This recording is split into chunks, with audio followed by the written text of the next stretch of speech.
Después de 5 años sin responder mis mensajes, mi hijo interesado apareció en el velorio del amor de mi vida. Miro mis manos. Las arrugas del tiempo tiemblan al tocar la madera fría del ataúd. Una lágrima caliente cae sobre el borde barnizado, pero no siento dolor en el pecho. Siento un vacío helado en el alma. El aire de la funeraria en Coyoacán se sentía espeso, cargado con el aroma artificial de los gladiolos y las rosas blancas. Un olor fúnebre que jamás lograría reemplazar el perfume a tierra mojada y cempasúchil del jardín que mi Mateo cultivaba con tanta devoción en nuestra casa. Me quedé de pie inmóvil, observando su rostro sereno, libre finalmente del dolor que lo había consumido durante esos últimos meses crueles. A mis 67 años pensé que ya había experimentado todas las formas posibles y retorcidas de la soledad, pero nada me había preparado para el nivel de cinismo que estaba a punto de presenciar. Antes de continuar, te pido algo sencillo. Si esta historia toca tu corazón, en algún momento suscríbete al canal. Aquí ningún dolor se cuenta en vano. 74 años había vivido Mateo, y los últimos 7 habían sido exclusivamente míos. 7 años benditos en los que descubrí que el amor no tiene fecha de caducidad, que un café de la olla compartido en el patio puede sanar heridas que creías mortales. Él había llegado para rescatarme cuando yo era solo una sombra, la mujer invisible cuyo propio hijo había borrado de su vida, como si yo fuera un estorbo, una mancha de pobreza que no combinaba con su éxito. 5 años. 5 años completos sin una sola maldita respuesta a mis mensajes. Ni en mi cumpleaños 62, ni en el 63, ni en el 66. Ni un miserable mensaje de texto en Navidad, ni un saludo vacío en el Día de las Madres. 5 años en los que mi hijo Rodrigo se había convertido en un fantasma que me perseguía en las madrugadas. El sonido seco y rítmico de unos tacones caros, golpeando el mármol, me arrancó de mis pensamientos. Un sonido afilado que me heló la espalda. Me volví lentamente con el corazón encogido, esperando ver a alguno de los pocos amigos genuinos que Mateo y yo habíamos compartido.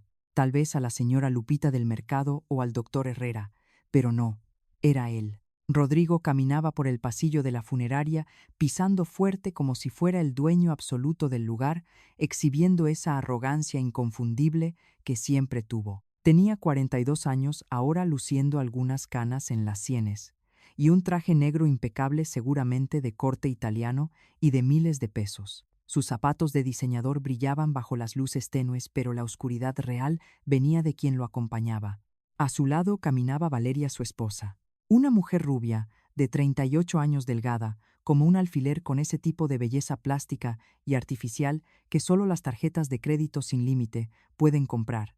Llevaba un vestido negro tan ajustado e inapropiado que probablemente costaba más que mi pensión de medio año, y un bolso europeo colgado del brazo como si fuera un escudo de superioridad.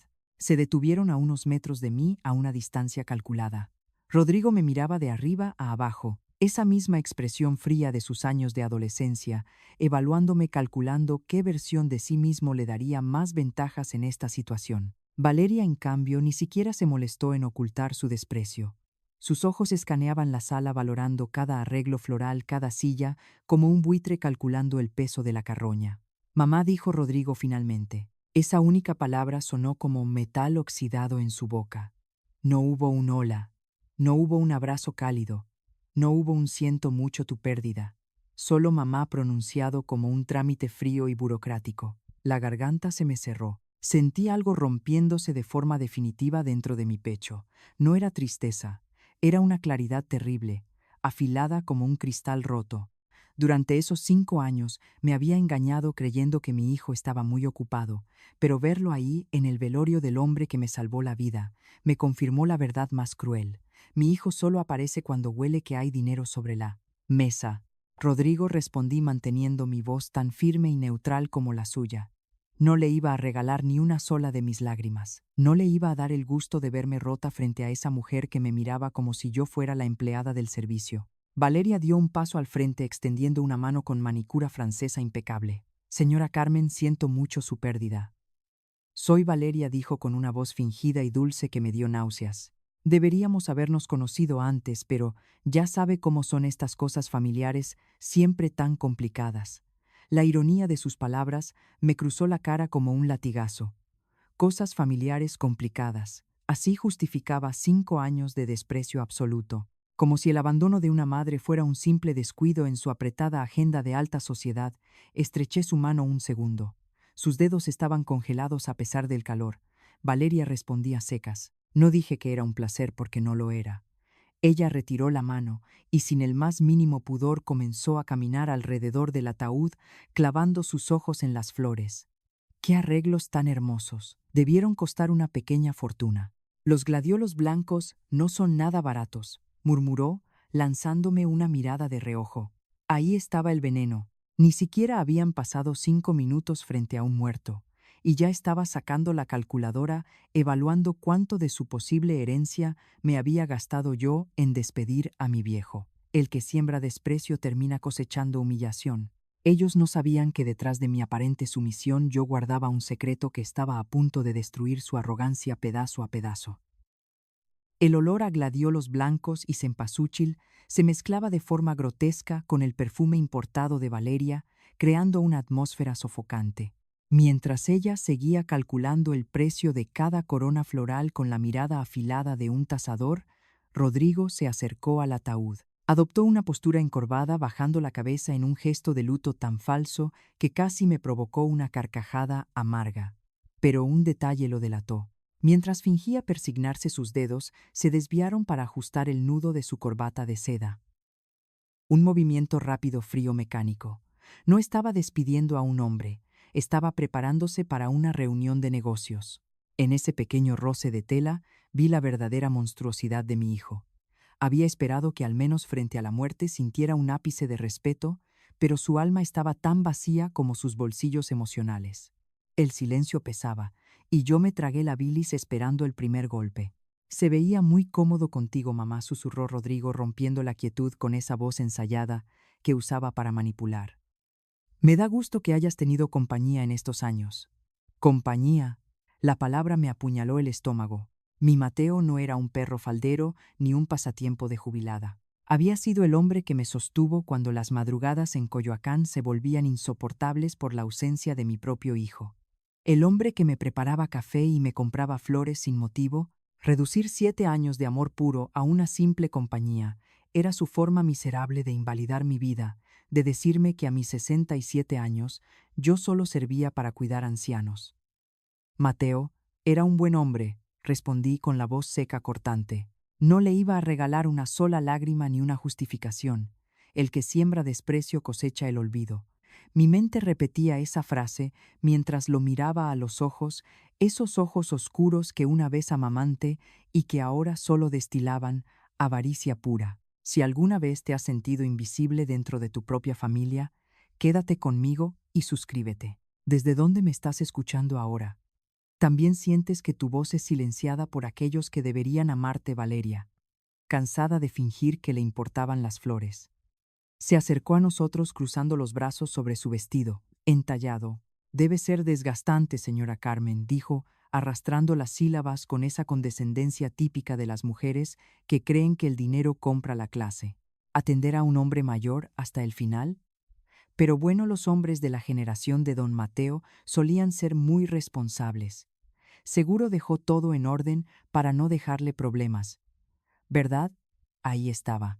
El zarpazo directo a la yugular. Ni siquiera habían pasado 20 minutos frente al cadáver, y ya estaba sondeando el terreno, husmeando en mis finanzas, buscando el rastro del dinero como un sabueso hambriento.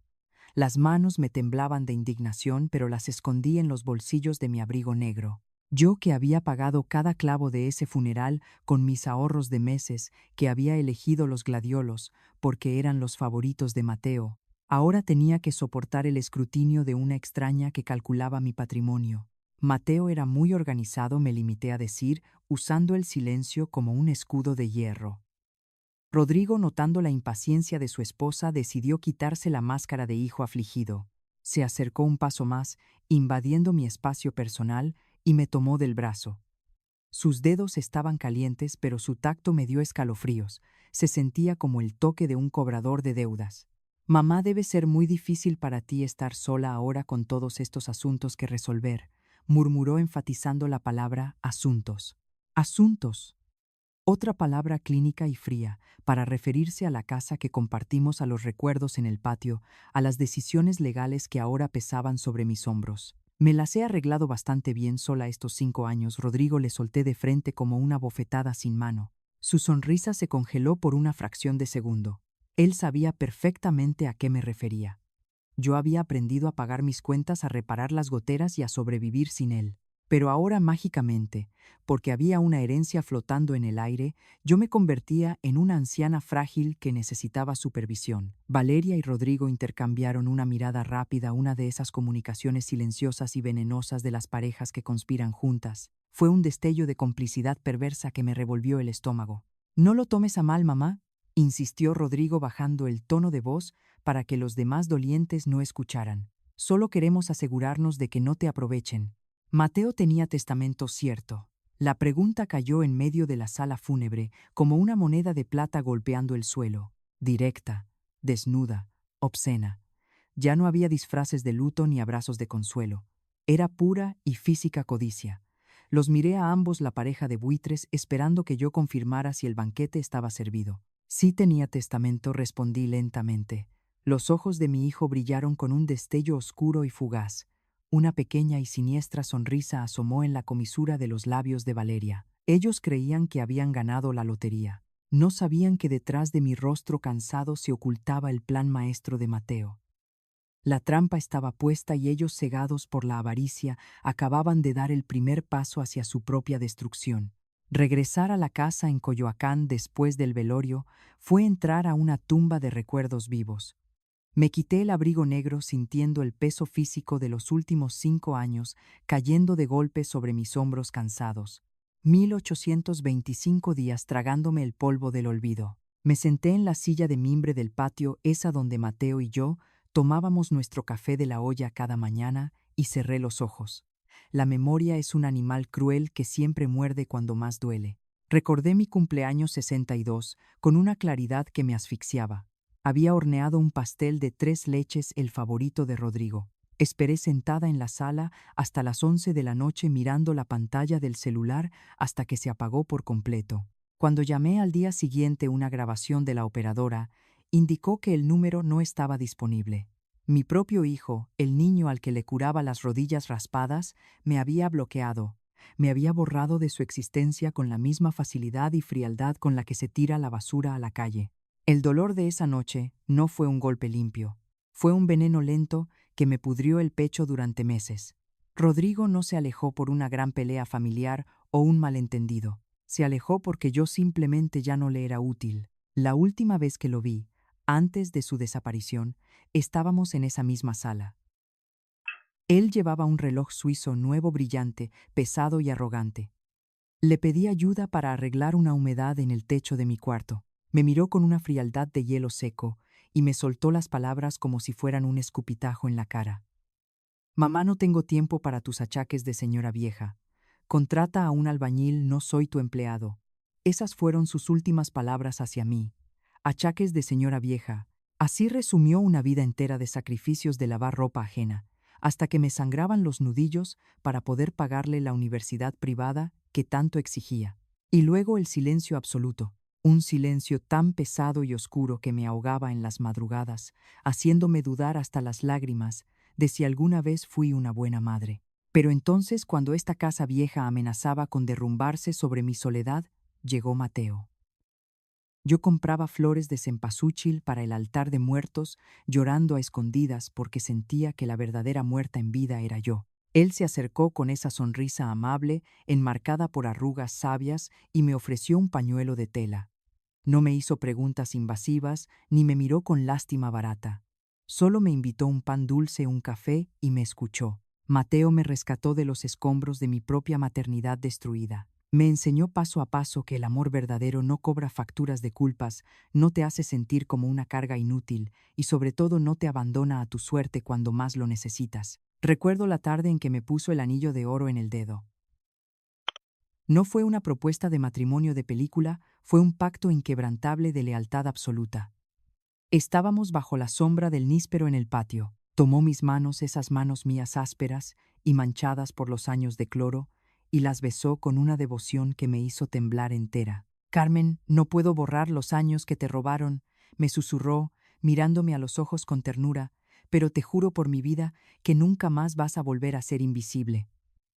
Lloré. Lloré con un aullido gutural que me rasgó la garganta sacando todo el lodo podrido que el desprecio de Rodrigo había acumulado en mi alma. Mateo me devolvió la dignidad que mi propia sangre me había arrebatado. Él conocía cada cicatriz que mi hijo me causó, y por eso, meses antes de morir, me advirtió con precisión escalofriante exactamente lo que sucedería cuando él cerrara los ojos. Ahora, con la casa sumida en un silencio sepulcral y el anillo de Mateo brillando en mi dedo, la cruda realidad me golpeaba en la cara. No habían pasado ni 24 horas desde el entierro cuando el timbre de la puerta sonó con insistencia.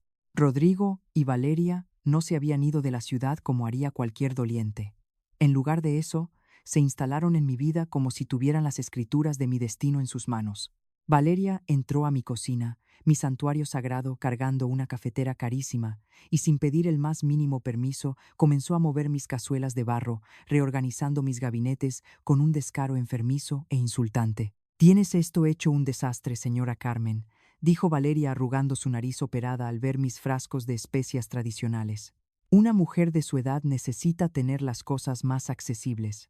Las mujeres de su generación se aferran a tantas porquerías viejas. Porquerías viejas, así llamó a la vajilla artesanal que Mateo me regaló en nuestro primer aniversario. Me quedé de pie en el umbral, hirviendo por dentro, viendo cómo esa extraña borraba el aroma a lavanda y café de mi Mateo con su perfume empalagoso. Y luego llegó la estocada final. Rodrigo se sentó en la mesa del comedor, abrió su computadora portátil y me soltó el dardo envenenado con una frialdad calculadora. «Mamá, dejemos el drama. Traje los papeles. Mateo te dejó esta casa, pero es demasiada propiedad para ti sola. Podrías caerte, lastimarte, y serías una carga inútil. Lo más inteligente es venderla ya, y que yo administre ese dinero para que no hagas tonterías». El descaro me dejó sin aliento. No habían venido a consolar a una viuda, habían venido a despojar a una madre. Me querían arrancar el único refugio donde la presencia de mi viejo aún me abrazaba en las noches. Muchas de nosotras guardamos secretos que pesan en el alma, y si entiendes el dolor y la rabia que llevo ahora mismo, deja tu saludo y dinos de qué ciudad eres en los comentarios. No estamos solas en este difícil camino. Sentí una furia fría, antigua y poderosa subir por mi espina dorsal. Ya no era la mujer rota que esperaba junto al teléfono en sus cumpleaños. Me las he arreglado perfectamente sola estos años, Rodrigo. Esta casa no se vende. Le contesté con una autoridad cortante que lo hizo tragar saliva de golpe. Él frunció el ceño furioso y descolocado al ver que su presa no se rendía ante sus órdenes. Pensaban que yo era una anciana senil a la que podían intimidar fácilmente. Lo que este par de buitres ignoraba por completo era que Mateo me había dejado un sobresellado y dentro de él un arma legal de casi $3 millones que estaba a punto de destruir su maldita arrogancia para siempre. Una semana después del funeral, la oficina del licenciado Morales olía a cuero gastado, a polvo acumulado en los tomos de leyes y a café negro recalentado. Era un espacio sobrio, pequeño pero impecable, muy distinto al mundo, de apariencias plásticas, en el que vivían mi hijo y su esposa. Yo me senté frente al pesado escritorio de caoba, sintiendo el peso de las miradas de Rodrigo y Valeria clavadas en mis sienes como dos sopilotes acechando a un animal herido. Habían insistido con un descaro que me revolvía el estómago en acompañarme a la lectura oficial del testamento. «Venimos para apoyarte emocionalmente, mamá», me había dicho Valeria esa misma mañana mientras se paseaba por mi sala con sus tacones resonando sobre la madera. Apoyo emocional, qué burla más grotesca. Su idea de empatía era sacar una pequeña libreta de piel de su bolso de diseñador, preparándose para tomar notas como si estuviera a punto de escuchar el reporte financiero de una empresa a punto de quebrar. El licenciado Morales, un hombre de 70 años, con anteojos de armazón dorado y la paciencia de un santo, se acomodó en su silla y abrió una gruesa carpeta. Aclaró su garganta y comenzó a leer con una voz pausada y formal. «Procedemos con la lectura del testamento público de don Mateo, fechado 8 meses antes de su fallecimiento». 8 meses. El corazón me dio un vuelco doloroso. Eso significaba que mi Mateo había actualizado sus últimas voluntades justo después de recibir su diagnóstico médico, cuando ya sabía que su tiempo se agotaba, pero su mente brillante seguía intacta. Recordé las noches en que me abrazaba más fuerte de lo normal, susurrando que me dejaría protegida de los lobos. Y ahí estaban los lobos sentados a mi lado. Rodrigo se enderezó en la silla, ajustando el nudo de su corbata de seda azul marino, que probablemente costaba miles de pesos, mientras Valeria cruzaba las piernas bolígrafo en mano, con la respiración entrecortada por la pura y física. Codicha. El señor Mateo deja en claro que todos sus bienes identificados en este documento público se transfieren a la señora Carmen. Continuó el licenciado Morales leyendo cada línea con lentitud exasperante para los buitres. Esto incluye la propiedad residencial en Coyoacán, valuada en aproximadamente $500,000.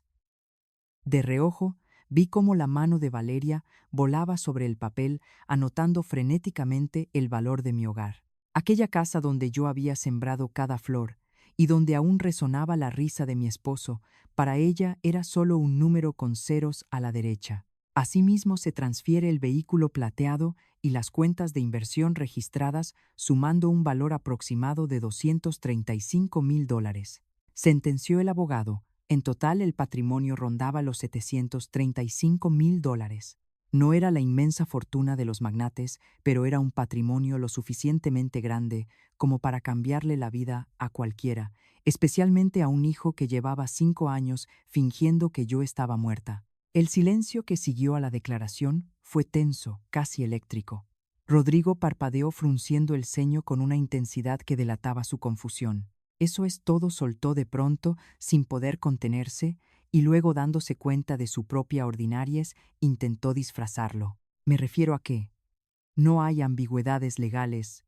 Un hombre en la posición de Mateo. Seguro que no hay otras propiedades, cuentas bancarias adicionales o cosas así». La pregunta era tan vulgar, tan descaradamente interesada, que el licenciado Morales levantó la vista por encima de sus anteojos, lanzándole una mirada cargada de repulsión profesional. «Este documento contiene la totalidad de los bienes declarados. No hay menciones de propiedades adicionales en este documento», respondió el notario frío como el hielo. Valeria dejó caer la pluma. Intercambió con mi hijo una de esas miradas venenosas, una mezcla de decepción furiosa y sospecha paranoica, como si mi difunto esposo hubiera tenido la obligación de dejarles una herencia millonaria a un par de desconocidos, como si el legado de Mateo fuera una simple piñata que no había soltado suficientes dulces para saciar su hambre. Al ver que no había cuentas secretas en Suiza ni mansiones escondidas en el documento público, la estrategia de las hienas cambió en un instante. Rodrigo se inclinó hacia mí, invadiendo mi espacio, y posó su mano sobre la mía. El contacto me provocó un escalofrío de asco. «Mamá, seamos realistas», murmuró con ese tono paternalista que usaba para hacerme sentir como una niña estúpida. $700,000 es una cantidad peligrosa para que la maneje una mujer sola de tu edad. El dinero que no se invierte adecuadamente pierde valor con el tiempo. Yo tengo experiencia con inversiones. Déjanos administrar la venta de la casa y el capital. Ya no tienes edad para lidiar con responsabilidades tan enormes».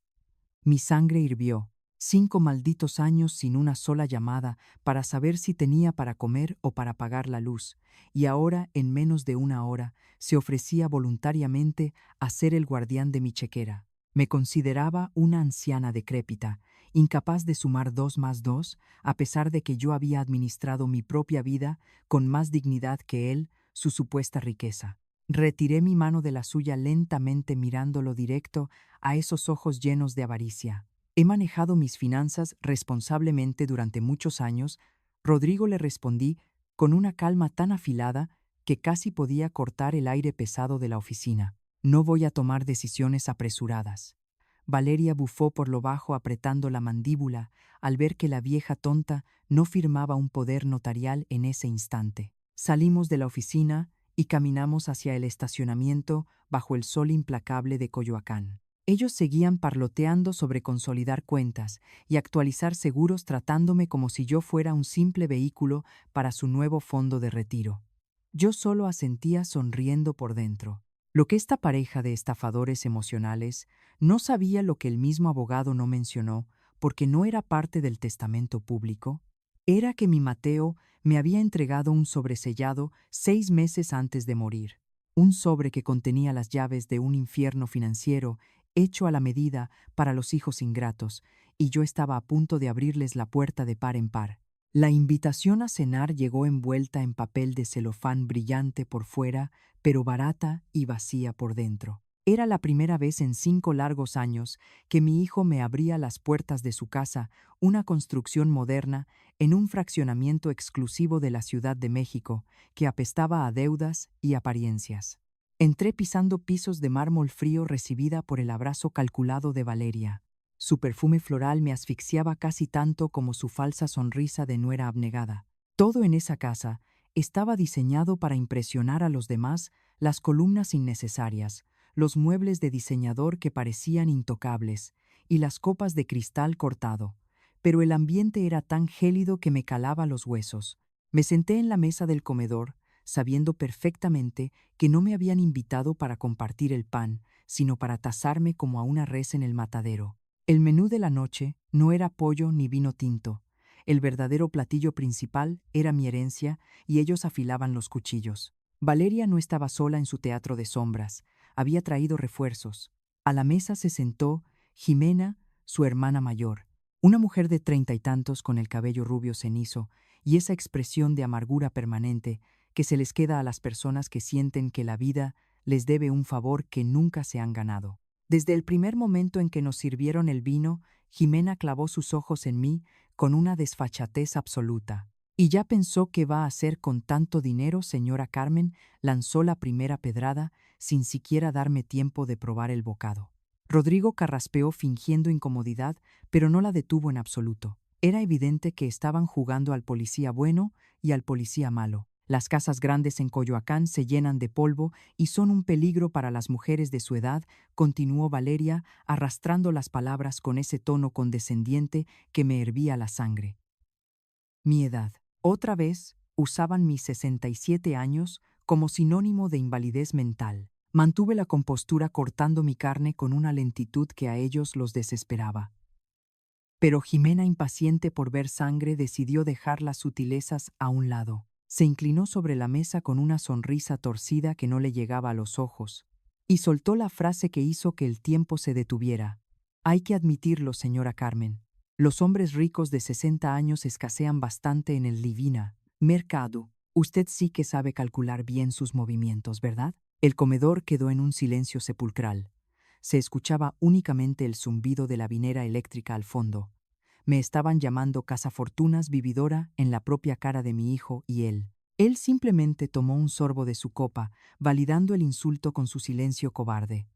El despertar de una mujer que ha sido pisoteada es imparable, y si estás de acuerdo, deja tu like para que esta comunidad siga creciendo. ¿Tendrías tú la misma valentía que yo tuve en ese instante para no romperle la copa de cristal en la cara? No lloré.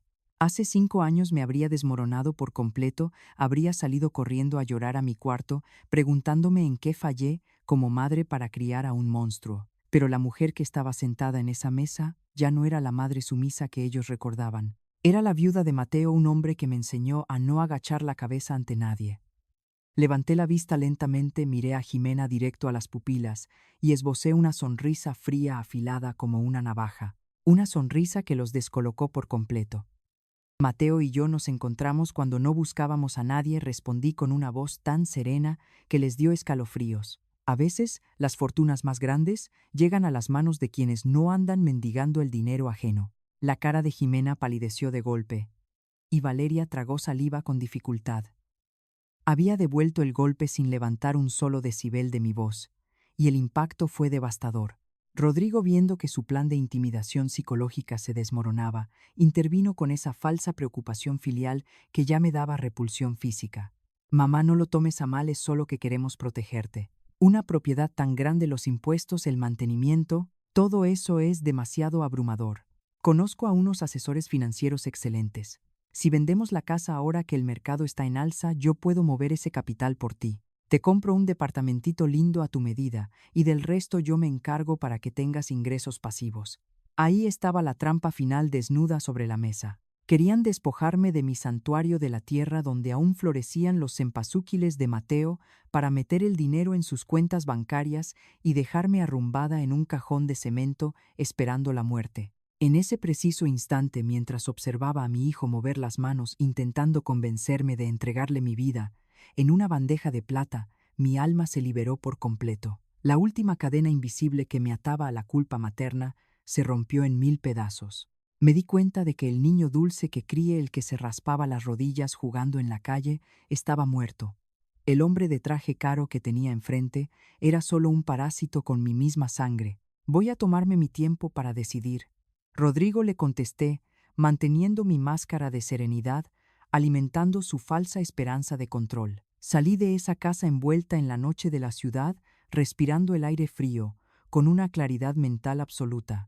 Lo que esa jauría de buitres no imaginaba es que al llegar a mi hogar abriría el sobre confidencial que Mateo me dejó, desatando una tormenta de casi $3 millones que los ahogaría en su propia miseria. El trayecto en Uber desde el fraccionamiento de Rodrigo hasta mi casa en Coyoacán se sintió como cruzar de un infierno de plástico a un santuario de paz. Miraba las luces de la Ciudad de México parpadear a través de la ventanilla, sintiendo cómo el aire frío de la noche me limpiaba la toxicidad que se me había pegado en la piel durante esa cena miserable. Me dolía el pecho, no voy a mentir. Es un desgarre brutal, una punzada que te quita la respiración cuando te das cuenta de que el hijo que pariste te ve como un simple cajero automático con fecha de caducidad. Pero esa noche, al girar la llave en la cerradura de mi puerta, la tristeza se evaporó para darle paso a una furia helada y calculadora.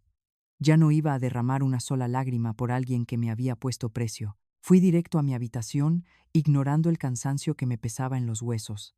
Me arrodillé frente al ropero de caoba vieja, aparté mis suéteres de lana y saqué una pequeña caja de madera tallada. Adentro descansaba un sobremanila sellado con cera roja. Las palabras de mi Mateo resonaron en mi cabeza, con una nitidez que me erizó la piel. Ábrelo solo después de la lectura del testamento oficial, mi chaparrita me había dicho 6 meses antes de morir, tosiendo pero con esa mirada de zorro viejo que nunca perdió. Y cuando lo hagas vas a entender por qué a veces es vital tener la sangre fría y dejarlos que se ahorquen solos con su propia cuerda. Las manos me temblaban al romper el sello. Sentía que él estaba ahí sentado en el borde de la cama, guiándome desde el más allá para enfrentar a los lobos. Desdoblé las hojas con extremo cuidado. La primera era una carta escrita con su letra cursiva firme y elegante.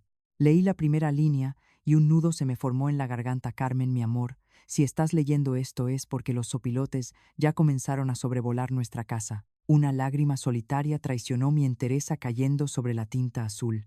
Mateo lo sabía todo. Conocía la calaña de mi hijo y la ambición desmedida de esa mujercita plástica con la que se casó. Los primeros meses son cuando la jauría ataca, continuaba la carta. Te van a presionar para que vendas, te van a ofrecer ayuda no solicitada con sonrisas hipócritas para administrar lo que es tuyo.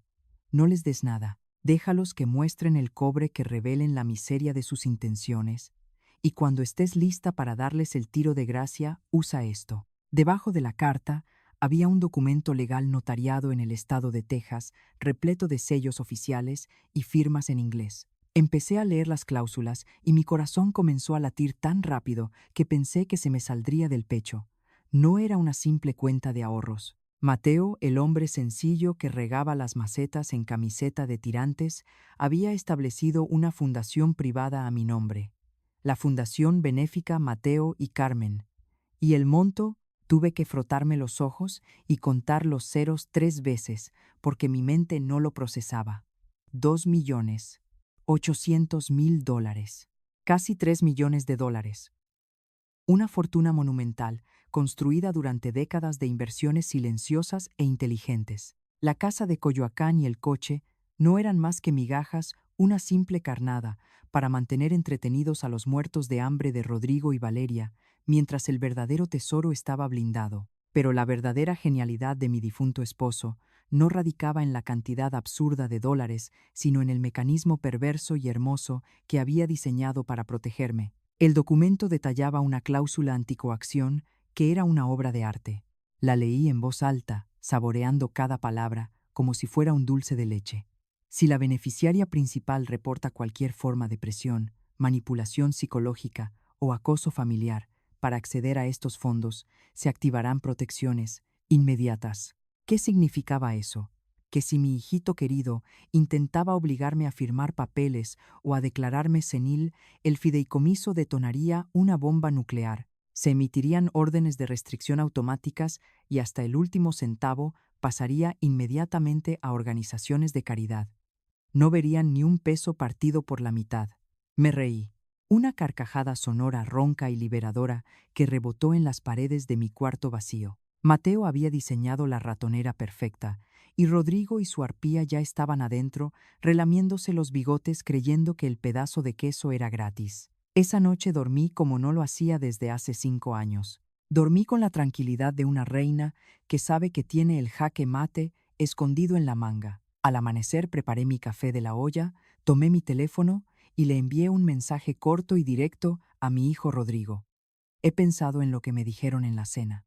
Cita al licenciado Morales mañana a primera hora. Es momento de formalizar el manejo de todo el patrimonio. Guardé el celular en el mandil sintiendo cómo la sangre me hervía de pura anticipación. Iban a ir con sus mejores trajes, afilando las garras, esperando mi rendición absoluta y la entrega de mis cuentas. No tenían ni la más remota idea de que la vieja achacosa que tanto despreciaban estaba a punto de decapitarlos financieramente frente a un notario. 22 días. Había esperado 22 malditos días tragándome su veneno disfrazado de preocupación filial.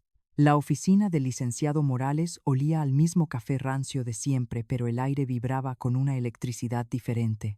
Entré con la frente en alto, apretando mi bolso negro contra el pecho, donde latía el corazón de casi 3 millones de dólares. Rodrigo y Valeria llegaron puntuales vestidos como si fueran a firmar la compra de medio país. Él con un traje a la medida y ella destilando dinero viejo por los poros. Se sentaron a mis costados como dos guardias, asegurándose de que la reclusa no escapara. Rodrigo tuvo el descaro de acariciarme la mano mirándome con una condescendencia que me revolvía el estómago. Me da gusto que mamá decidiera buscar mi asesoría para no cometer tonterías con su patrimonio, soltó mi hijo, inflando el pecho. Esa fue la primera puñalada. Asumía en su infinita soberbia que yo había convocado la reunión para entregarle las escrituras de Coyoacán en bandeja de plata. Valeria, siempre tan predecible, abrió su libreta de piel lista para anotar mis números de cuenta, exhalando su perfume empalagoso que me mareaba. Sentí una furia helada trepándome por la columna vertebral. Si hace 5 años alguien me hubiera dicho que mi propia sangre me vería como un vil cheque al portador, habría llorado a mares suplicando un poco de cariño. Pero ahora, bajo la mirada impaciente de estos dos sopilotes, no sentía dolor, solo una anticipación feroz. La loba estaba lista para morder. El licenciado Morales se ajustó los anteojos dorados preparado para iniciar el trámite de cesión que mis verdugos esperaban ansiosos. Bien, señora Carmen, si ya tomó una decisión definitiva sobre sus bienes, comenzó a decir con su voz monótona. Lo interrumpí levantando una sola mano.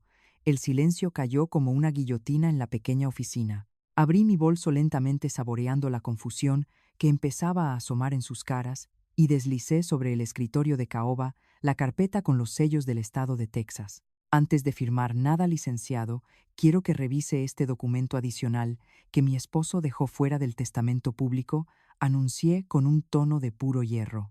Rodrigo se tensó de inmediato.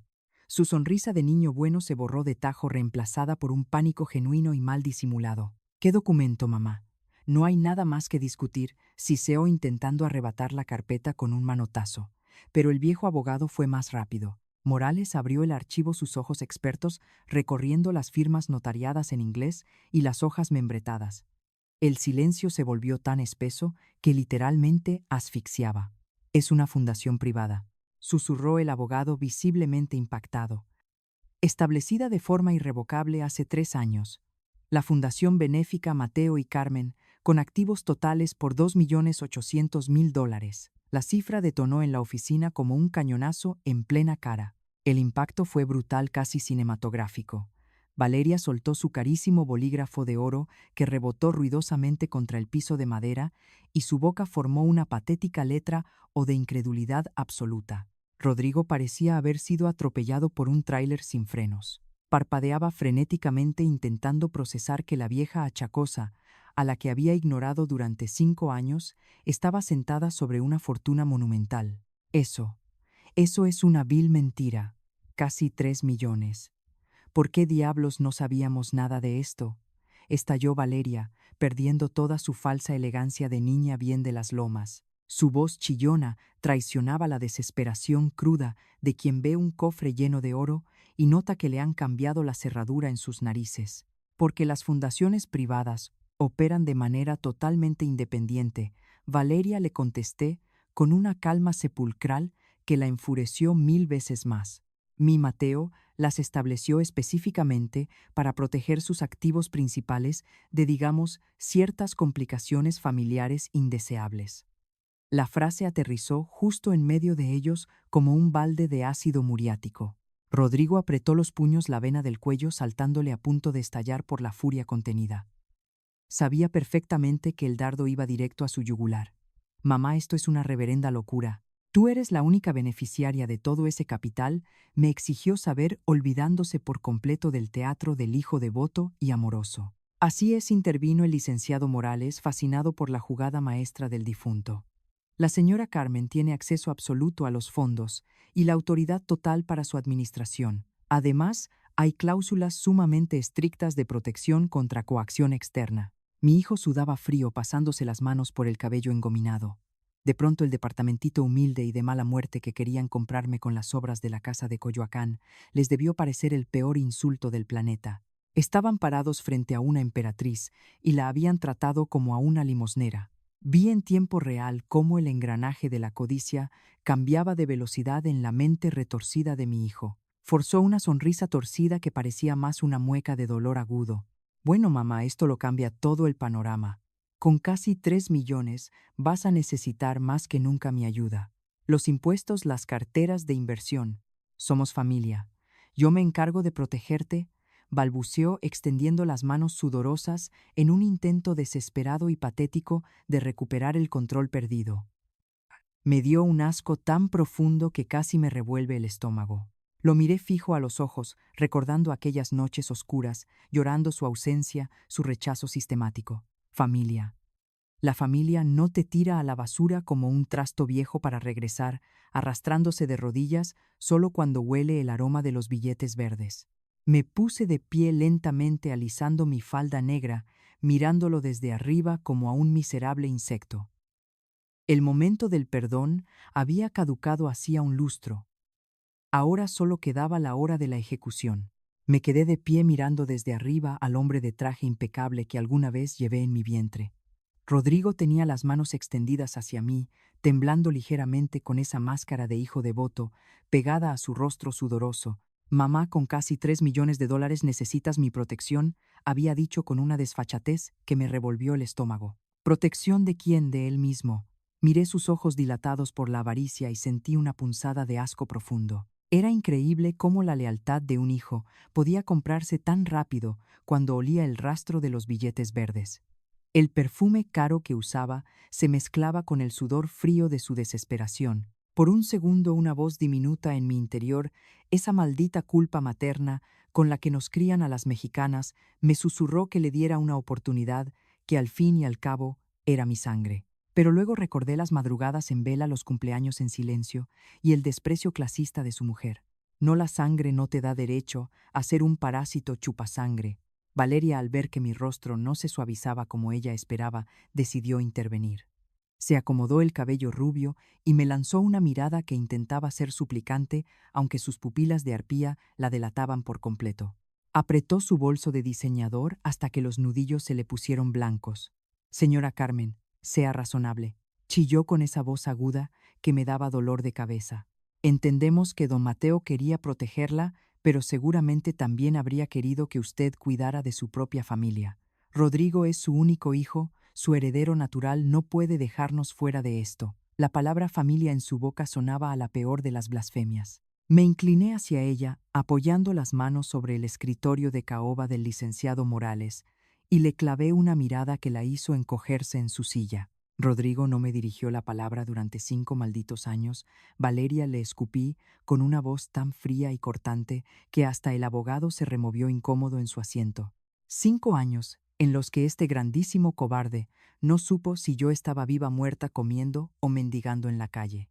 Y ahora me vienen a hablar de amor familiar solo porque hay una chequera con 7 cifras de por medio. Qué poca madre tienen los dos. El silencio que siguió no fue el de una revelación dramática de telenovela, sino el silencio denso y asfixiante de dos estafadores de poca monta que se dan cuenta de que han perdido el botín más grande de sus vidas. Rodrigo tragó saliva ruidosamente, pasando de la súplica a la desesperación pura.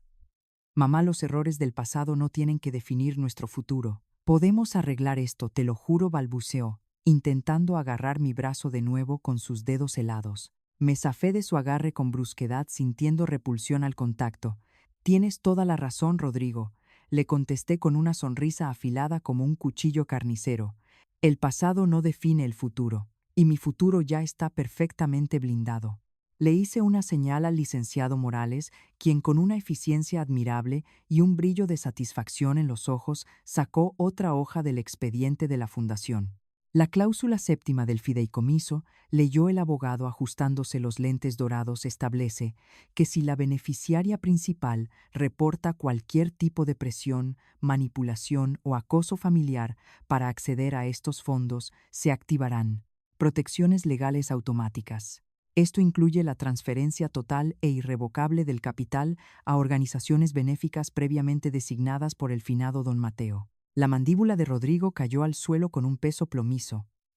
Valeria se llevó ambas manos a la cara, ahogando un grito histérico de pura frustración. Mateo, mi viejo zorro astuto, había construido la trampa perfecta desde la tumba. Había anticipado cada uno de sus movimientos, cada falsa sonrisa, cada intento de coacción psicológica. Si me obligaban a firmar un poder notarial, si me declaraban incapacitada por la edad, si me acosaban en mi propia casa en Coyoacán, los casi 3 millones de dólares se esfumarían frente a sus narices para ir a parar a las manos de mujeres, maltratadas y niños de la calle. Por supuesto que no hay presión, mamá.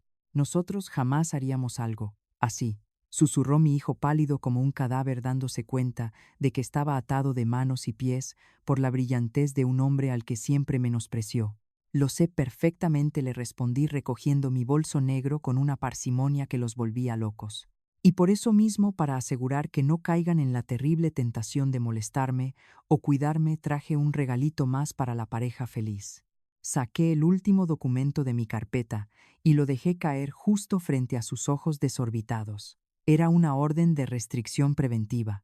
El papel oficial, firmado y sellado por un juez civil, esa misma mañana establecía con una claridad lapidaria que Rodrigo y Valeria no podían acercarse a menos de 500 metros de mi persona, ni de mi propiedad, ni contactarme por ningún medio telefónico o digital. Valeria estalló en histeria absoluta, olvidando sus modales de alta sociedad. Empezó a maldecir por lo bajo, maldiciendo a gritos el día en que conoció a esta maldita familia de muertos de hambre, mientras Rodrigo la miraba con una mezcla de odio visceral y derrota absoluta. Estaban destruidos. No solo habían perdido el acceso a los millones que ya sentían en sus cuentas bancarias para pagar sus deudas de lujo, sino que la gallina de los huevos de oro acababa de levantar un muro de concreto impenetrable entre ellos. Salí de la oficina del licenciado Morales sin mirar atrás ni una sola vez. Mis pasos resonaban firmes y rítmicos en el pasillo, marcando la marcha triunfal de mi libertad recuperada.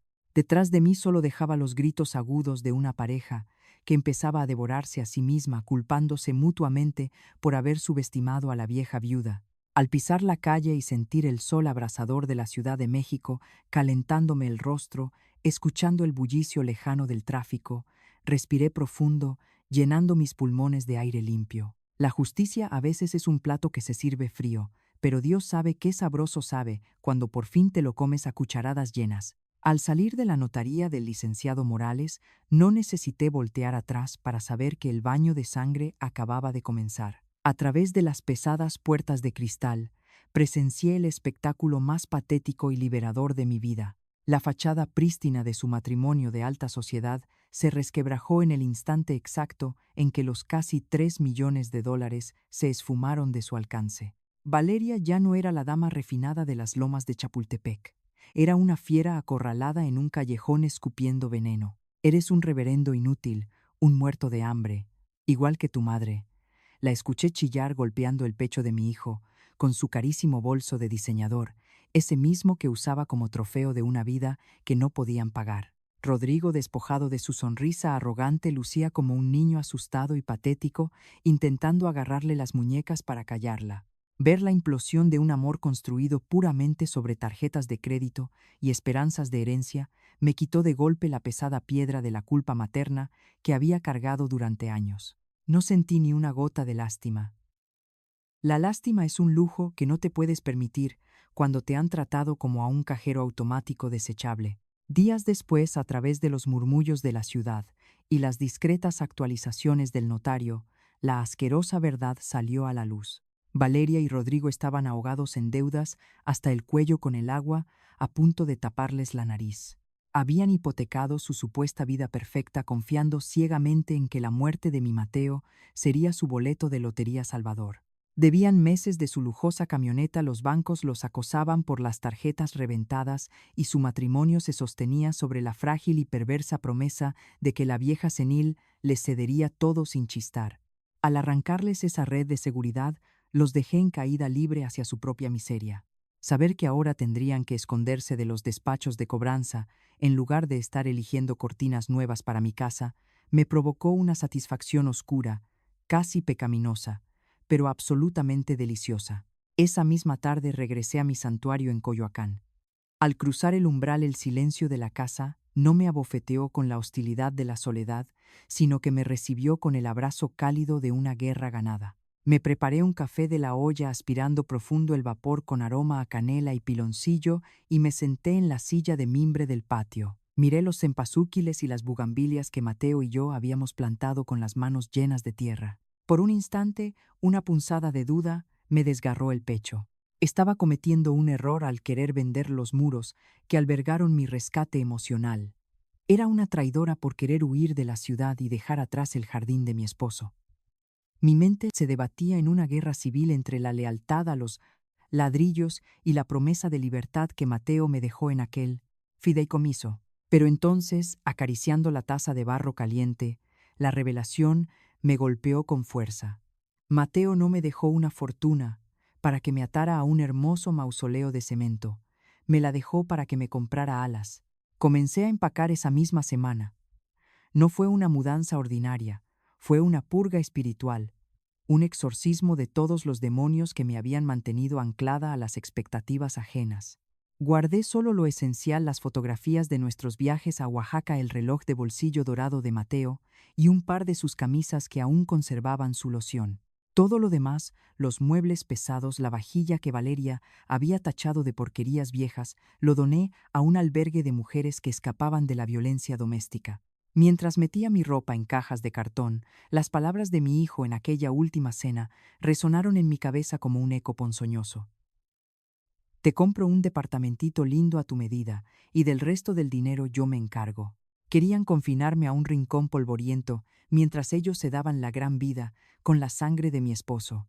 Pues bien, ahora sería Rodrigo quien tendría que buscar un cuartucho barato para esconderse de sus acreedores mientras yo tomaba el timón absoluto de mi propio destino. El cartel de Se Vende no duró ni 15 días colgado en la reja de hierro forjado.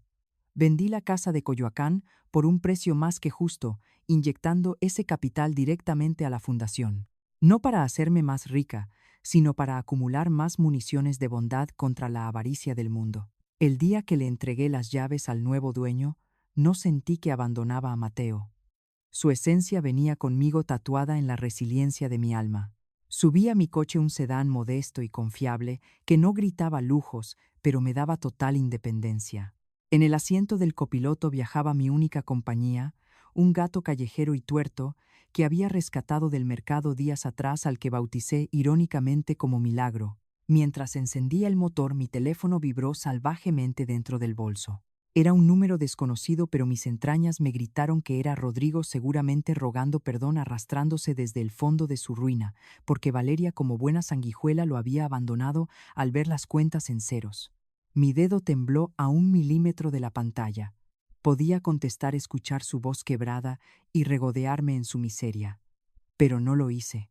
Deslicei el pulgar y bloqueé el número definitivamente, borrando su rastro digital com a mesma assombrosa frialdad com la que él me borró de su vida durante un lustro entero. Ya no era mi hijo.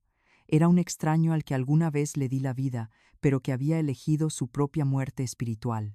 Pisé el acelerador a fondo, dejando atrás las calles adoquinadas de Coyoacán, escapando de la neblina gris de la Ciudad de México y de sus lazos de sangre marchitos. Tomé la carretera federal con las ventanas abajo, dejando que el viento me alborotara el cabello platinado. Por primera vez en 67 años, ya no era la madre sacrificada, ni la viuda desolada, ni la presa de un par de sopilotes. Era Carmen, una mujer absolutamente libre, dueña de su propio imperio de paz, conduciendo hacia un horizonte que por fin me pertenecía. 7 meses han pasado desde que dejé atrás el asfalto gris y la neblina tóxica de la Ciudad de México para perderme en las calles empedradas de San Miguel de Allende. Compré una casita colonial modesta pero bañada en luz natural, con un patio central donde ahora florecen mis propios cempasúquiles y bugambilias. El dinero de la fundación me habría alcanzado para comprar un palacio, pero la verdadera riqueza no necesita gritar para que la escuchen. Mientras yo construía mi paraíso personal, el infierno se desataba a 500 kilómetros de distancia. El licenciado Morales me llamó un martes por la mañana para darme el reporte final de la orden de restricción. Con su voz pausada me soltó la noticia que confirmó que el karma no viaja en burro, sino en un auto deportivo de lujo. Valeria había solicitado el divorcio exprés alegando fraude financiero. Al ver que las cuentas de mi hijo estaban en ceros y que la herencia se había evaporado, la muy fina dama de sociedad vació el departamento de Santa Fe. Se llevó los muebles, las obras de arte y hasta las cortinas de seda, dejándolo literalmente durmiendo en el piso frío. Escuchar cómo la mujer que me había llamado anciana inútil y carga se largaba como una rata huyendo del barco que se hunde, me provocó una sonrisa que no intenté disimular. Rodrigo había apostado a la reina equivocada y había perdido hasta la camisa. Pero la desesperación de un cobarde no tiene límites. Hace apenas un mes el cartero me entregó un sobre arrugado sin remitente que de alguna forma burló el cerco legal. Al abrirlo reconocí de inmediato la letra temblorosa de mi hijo. Era una carta patética escrita desde un cuartucho de alquiler en una colonia marginada. Mamá, me van a embargar el sueldo, no tengo para comer. Sé que me equivoqué, pero soy tu sangre. Préstame algo de lana por piedad para no dormir en la calle, suplicaba en la hoja manchada. Sostuve ese pedazo de papel entre mis dedos y sentí cómo el fantasma de la culpa materna, ese instinto mexicano tan arraigado de dar la vida por los hijos, por más sinvergüenzas que sean, me daba un último zarpazo en las entrañas. Debería mandarle unos pesos. ¿Debería salvarlo de la miseria que él mismo cavó con sus manos? Me senté frente a la chimenea de mi sala acariciando el lomo de Milagro, mi gato tuerto que ronroneaba ajeno a mi tormenta. Recordé las palabras exactas de Valeria en aquella cena: los hombres ricos escasean, usted sabe calcular sus movimientos. Y recordé el silencio cómplice de mi hijo validando cada insulto. La sangre solo sirve para manchar el suelo si no está acompañada de lealtad. Arrugué la carta de Rodrigo con fuerza y la arrojé directo al fuego crepitante. La misericordia se la dejé a los santos de la parroquia, murmuré viendo las llamas consumir sus mentiras. Yo soy una mujer de carne y hueso que aprendió a morder, y mi caridad no financia la mediocridad de un arrastrado. Ver esa hoja convertirse en cenizas fue el verdadero y último cierre de mi duelo. No me sentí una mala madre, me sentí como una mujer que finalmente había aprendido a proteger su propia alma por encima de cualquier mandato de sangre. En lugar de mantener a un parásito, el dinero del fideicomiso que mi Mateo me dejó comenzó a obrar verdaderos milagros. La Fundación Benéfica Mateo y Carmen no se quedó como un montón de números pudriéndose en el banco. Empecé a repartir becas universitarias para mujeres mayores de 50 años que querían recuperar su vida, y financié la remodelación completa de 3 asilos públicos donde los ancianos eran tratados con el desprecio que mi hijo intentó aplicarme. Cada peso entregado a esas mujeres que lavan ajeno a esas trabajadoras que Valeria y Jimena tanto despreciaban por considerarlas gatas o inferiores, era una bofetada monumental al clasismo asqueroso de mi exnuera. Estaba usando la misma fortuna que ellos codiciaban para empoderar exactamente a las personas que ellos creían indignas de pisar sus mismos pisos de mármol. Eso no es solo justicia divina, es una obra maestra de la revancha kármica. Hoy la paz en mi vida no tiene precio. En San Miguel he conocido amigas de verdad, mujeres como Doña Rosa, una maestra jubilada, que no me pregunta de qué marca es mi bolso, ni cuánto saldo tengo en mis tarjetas de crédito, porque aquí el verdadero valor de una persona no se cuelga del brazo, ni se presume en un restaurante. De Polanco, nos juntamos a tomar café de olla, a tejer y a reírnos de las cicatrices que la vida nos ha dejado, sabiendo que las heridas bien cerradas te hacen invencible. Ya no soy la viuda aterrorizada ni la madre mendigando una llamada de 5 minutos en su cumpleaños. Soy Carmen, la dueña absoluta de su destino, la mujer que supo convertir el desprecio de su propia sangre en un imperio de bondad y libertad. El atardecer empieza a pintar el cielo de San Miguel de Allende de tonos naranjas y morados, y la brisa fresca me acaricia el rostro mientras riego mis macetas. El camino termina aquí, en la serenidad de mi patio, pero la lección permanece tatuada en mi espíritu. El atardecer trae paz después de la tormenta, y a veces para encontrar la luz tienes que atreverte a soltar en la oscuridad a quienes no te valoraron. Justicia o perdón. ¿Qué elegirías tú en mi lugar después de tanto daño? Gracias por caminar conmigo en este viaje tan doloroso pero tan liberador. Si esta historia te ayudó a sanar algo que llevabas roto por dentro o te recordó tu propio valor, compártela y cuéntame cómo está tu corazón ahora. Tu voz es inmensamente importante para nuestra comunidad. La historia que acabas de leer o escuchar es una obra de ficción creada con fines de entretenimiento y reflexión. Los personajes, nombres y las situaciones relatadas no representan a personas reales. Sin embargo, los problemas abordados en este relato, como el abuso financiero hacia las personas mayores, la manipulación psicológica y la violencia patrimonial ejercida por familiares, son realidades oscuras y dolorosas que enfrentan miles de personas en todo el mundo cada día. Si tú o alguien que conoces está atravesando por una situación de abuso, negligencia o explotación financiera por parte de familiares o cuidadores, recuerda que no estás sola y que el silencio solo protege al agresor. Te instamos a buscar ayuda profesional inmediatamente. Acércate a las autoridades locales competentes, a instituciones gubernamentales de protección al adulto mayor, o confía en personas de tu círculo seguro para recibir asesoría y respaldo legal. Mereces vivir con dignidad, respeto y absoluta paz.